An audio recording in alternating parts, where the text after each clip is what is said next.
What do a Jewish rabbi, an inmate of a mental asylum in Germany, and a worker in a California packing company have in common? The answer would be that they all have a part in the beautiful hymn, The Love of God. I found a few slightly different versions of the story behind this song, so I will try and do my best to do justice to it. The hymn was written by Frederick Martin Lehman in the year 1917 and published a couple of years later.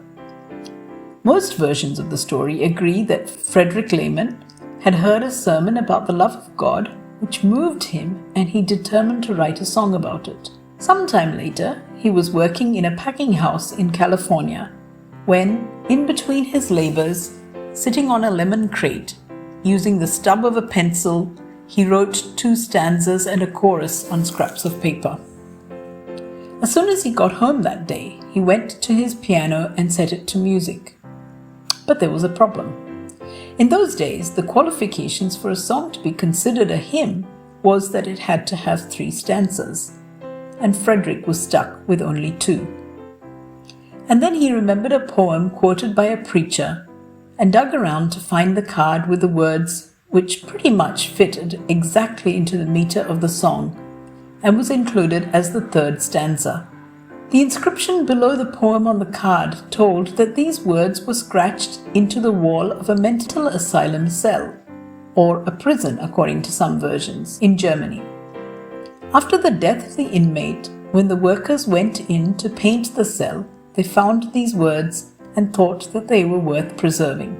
At that point, no one knew if the inmate of the cell had, in his moments of clearer thinking, composed these words, which were obviously an encouragement to him. Subsequent research has traced the origin of these words to a German town called Worms, where a Jewish rabbi composed a long acrostic poem called the Hadamut, and these words were part of that. This Jewish rabbi was Meir ben Isaac Nehoria, and it is believed that this poem was written between the years 1050 and 1096. In modern Judaism, the poem is viewed as a beloved song which some synagogues still joyfully chant during the Festival of Weeks. God's love is a theme that we can sing about year-round. But as we approach Christmas, the outpouring of His love in sending His Son into the confines of a human body to eventually be the perfect sacrifice for sin comes sharply into focus. Although this is not a Christmas carol, it is a meaningful song, and I hope that as we approach Christmas, we will remember the vast abundance of His love in salvation.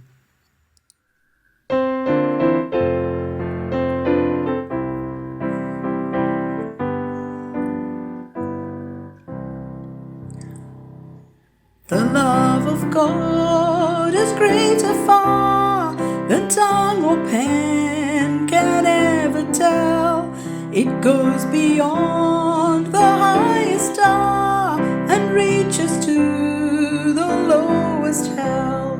The guilty pair bowed down with care. God gave His Son to win.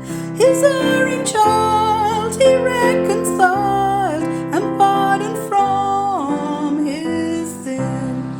O love of God, how rich and pure, how measureless and strong, it shall forevermore endure, the saints and angels' song.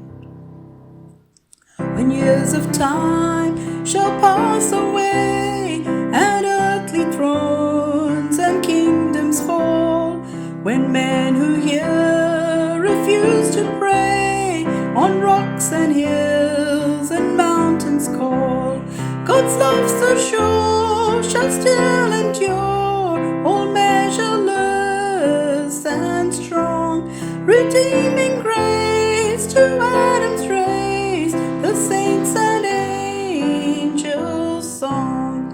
O love of God, how rich and pure, how measureless and strong, it shall forever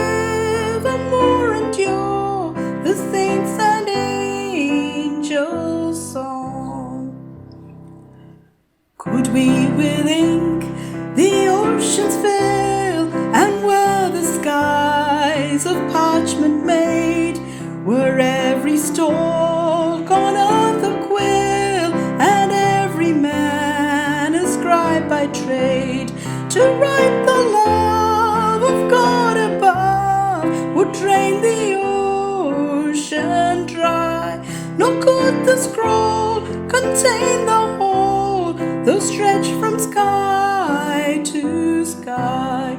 O love of God, how rich and pure, how measureless and strong, it shall forevermore endure. The saints